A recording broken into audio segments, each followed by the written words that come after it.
estáis en tiempo de crawler, estamos en Gavà, que es un sitio le llaman Calamot. Es un sitio muy trialero, muy bonito para venir con el crawler, como podéis ver. Y bueno, aquí vamos a pasar el día. Ha asistido mucha gente, somos 24, no sé, una cosa así, de personas. Y nada, de momento el tiempo nos acompaña, no hace frío ni calor y estamos aquí muy bien. Bueno, espero que os guste el vídeo. Hasta la próxima.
Hola chicos, aquí en Calamot, probando nuestros coches, aquí con mi Unimog.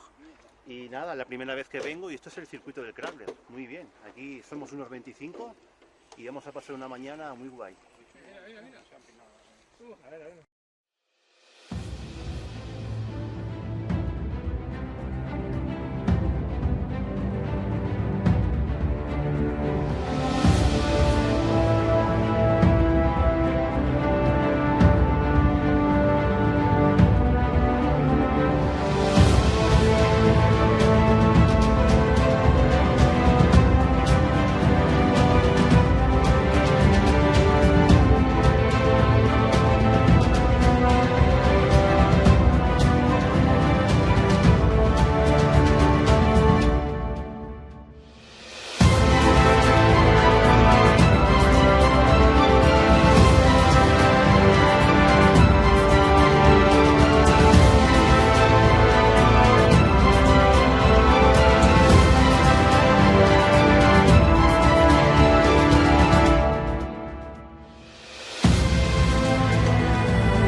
mega trialero. Mira, ya le he metido el parachoque súper para adentro.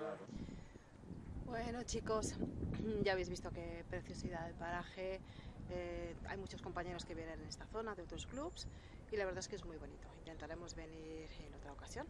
Espero que os guste el vídeo. Nos vemos la próxima semana. Hasta luego.